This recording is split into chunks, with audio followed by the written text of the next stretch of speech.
Salam değerli dostlar, hər birinizi xoş gördük. Bugün salamlarımı bütün izləyicilərimə göndərirəm, bütün abunəçilərimə, abunə olmayanlara və məni hər zaman izləyən izləyicilərimə salamlarımı göndərirəm. Hər biriniz mənim üçün əzizsiniz, hər biriniz sevilirsiniz. Necə ki bəzən yazırsınız, sevilirsiniz müəllimə. Çox xoşum gəlir bu sözdən. Hələ başqa sözləri demirəm, başqa mesajları demirəm. Onlar mənə ümumiyyətcə ilham verən mesajlardır. Hər birinizə təşəkkürümü bildirirəm. Sonsuz sevgilərimi göndərirəm. Bugün dərsimiz uşaqlar. Azıq mağarasından alov güllələrinə. Yəni elə cümlədən başlanğıcdan mətnin adından bilinir ki, nədən, nəyə, yəni keçmiş zamandan indiki dövrə qədər olan bir inkişaf mərhələsindən danışacağıq. Əvvəllər insanların yaşayışı necə idi, indi necədir? Bugün onlardan danışacağıq. Ümumiyyətlə Azərbaycan qədim yaşayış məskənlərindən biridir.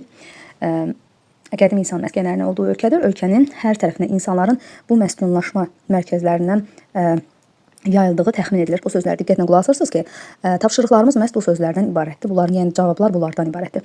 Deməli, ilk öncə deyəcək, Azərbaycan qədim insan məskənlərindən olan ölkədir. Ölkənin hər yerinə insanlar məhz bu məskunlaşma mərkəzinə, yəni belə deyək ki, Azərbaycanda olan insanlar dünyanın hər yerinə, təkcə Azərbaycan demirəm, amma Azərbaycan da qədim ölkələrin, qədim insanların məskəni olduğu üçün buradan paylanıb, yəni belə bir təxmin var.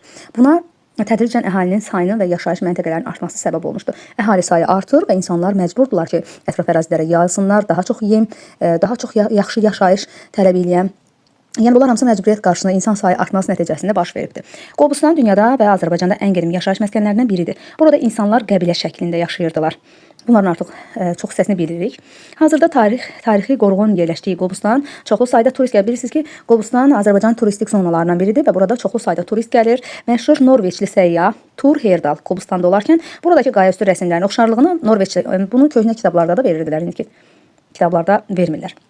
Amma Thor Heyerdahl deməli Qobustanda olub və oradakı qayaüstü rəsmləri Norveçdə olduğunu bildirmişdi. Yəni oxşarlığını Norveçdəki qayaüstü rəsmlərə oxşatdığını bildirmişdi. Daha sonra Abşeron yarımadası o cümlədən Bakı ərazisi qədim məskunlaşma mərkəzlərindən biridir. Burada orta əsrlərdə kəndlər yaranmış, sonra Bakı şəhəri formalaşmağa başlamışdır. Bakının böyüməsi müxtəlif tarixi proseslərlə bağlıdır. Deməli, Bakı harda yerləşir? Bakı Abşeron yarımadasında yerləşir. Bakının ərazisi məskunlaşma mərkəzlərindən biri olubdur. Burada orta əsrlərdə ilk öncə kəndlər yaranıb, sonra Bakı şəhəri formalaşmağa başlayıbdır. Bu da Şirvanşahlar sarayıdır. 18-16-cı əsrlər abidəsi. 19-cu əsrin sonlarına başlayaraq Bakı şəhərinin əhalisi sürətlə artmağa başladı. Azərbaycanın başqa ərazilərindən şəhərə xeyli insan köçdü. Bunun səbəbi odur ki, yenə iş yerləri, əhali sayının artımı, ehtiyaclar. 20-ci əsrin ortalarından Bakı Azərbaycanın iri sənaye, mədəniyyət, təhsil və elm mərkəzinə çevrildi. Bunları tez-tez oxuyuram. Tez-tez oxumaqda məqsədim odur ki, tez qutarsın mətnimiz və tapşırıqlarımızı, dərslərinizi yaxşı-yaxşı öyrənəsiniz. Yəni çox uzun-uzadı danışmaq istəmirəm. Əsas şeylərə gördüyünüz kimi təkrarlar olaraq izah edirəm, təkrar şəkildə izah edirəm əsas şeyləri ki, onları yadınızda saxlayasınız. Dərsi danışanda həmin şeylərdən danışasınız. Yenə uzatdıq. Deməli, Bakı şəhərinin əhalisi sürətlə artmağa başladı 19-cu əsrlərdən sonra. Azərbaycanın başqa ərazilərindən şəhərə xeyli sayda əhali köçdü. Bu əsasən iqtisadi səbəblərlə bağlıdır. Bax, bu sözü də yadınızda saxlayın. 20-ci əsrin ortalarından Bakı Azərbaycanın iri sənaye, mədəniyyət, təhsil və elm mərkəzinə çevrildi. Bu da 1958-ci ildə bizim bulvarımız.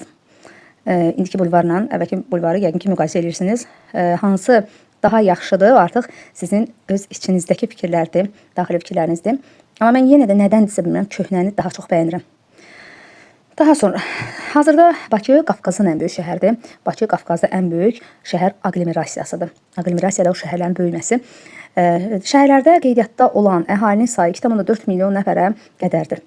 Şəhərdə deməli qeydiyyatda olan əhalinin sayı 2,4 milyona artıq 2 milyon keçmişdi. Bakı həm tarixi, həm də modern üslubla inşa edilmiş çox mərtəbəli binaların olduğu müasir şəhərlərdir. Bunu turistlər də bəzən daha çox belə deyək də bəyənirlər ki, qədim deməli əlamətlər də var Bakıda, yeniliklər də var. İkisinin birləşdiyi bir üslubda inşa edilmişdi Bakı.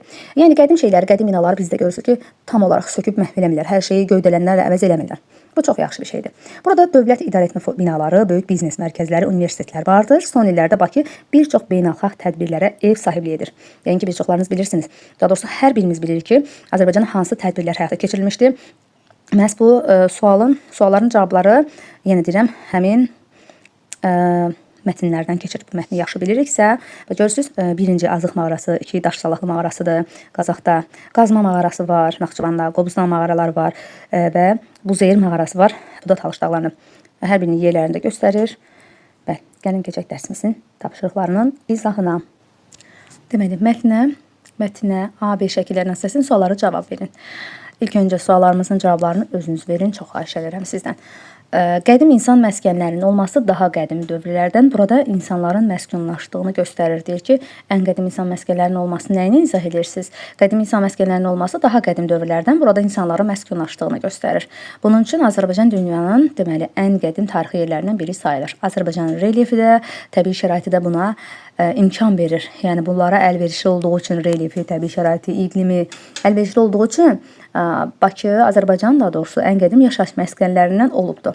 İnsanların azlıqdan digər ərazilərə yayılması üçün nə baş verdi? Bu əhalinin sayının artması. Bayaq dediyim kimi insan sayı artır və yaşamaq üçün əlverişli yerlər axtarırlar.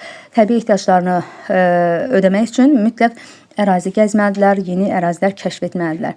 Azlıqdan sonra insanların yayıldığı məskənlər, deməli azlıqdan sonra insanlar Qazaxda, Daşsalahlıda, sonra Naxçıvan Şərurda, sonra Qazma, Qobustan, Leykdəki Buzeyir mağarasına məskunlaşma başladılar. A xəritəsində verilmiş məskunlaşma mərkəzlərinin mövqeyi haqqında nə demək olar? Ölkəmizdə yerləşən qədim məskunlaşma mərkəzləri deməli Kiçik Qafqaz dağlarının ətəklərində, Naxçıvanda Dərəliyəz dağlarının ətəyində və Talış dağlarında, eləcə də Böyük Qafqazın ətəklərində yerləşir və Qobustanda da bu ərazilərdə təbii mağaralar vardır.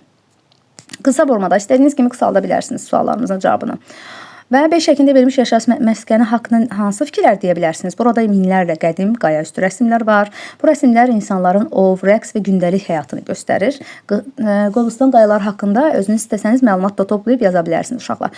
Mən elə belə qısa formada bir-iki cümlə ilə yazdım və 40 min il arasında hesab olunur yaşı. Qobustan həm tarix, həm təbiət baxımından çox dəyərli bir məkandır. Tur Heyerdal Qobustan haqqında söylədiklərin hansı nəticəyə gəlmək olar? Qayaüstü rəsmlərin Norveçdəki oxşarlığı burada deməli yaşayan insanların eyni tarixi xüsusiyyətlərə malik olduğunu göstərə bilər. Eyni tarixi dövrdə yarandığını, bax belə şeylərlə, cümlələrlə özünüz fərqli cavab yaza bilərsiniz. A xəritəsinə görə Bakıya və Abşeron yarımadasına əhali daha çox hansı qədim məskunlaşma mərkəzlərindən gələ bilərdi?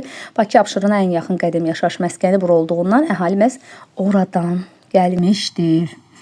C və D. C, D və Y şəkillərinə seçin, sualları cavablandıran hansı fərqlər var? Bakının müxtəlif dövrlərə aid təsvirləri verilmişdir. C xəritəsinə orta əsrlərə aid Şirvanşahlar sarayı, D-də 20-ci əsrin ortalarında Bakı bulvarı, Y-də isə müasir görüntüsü verilmişdir.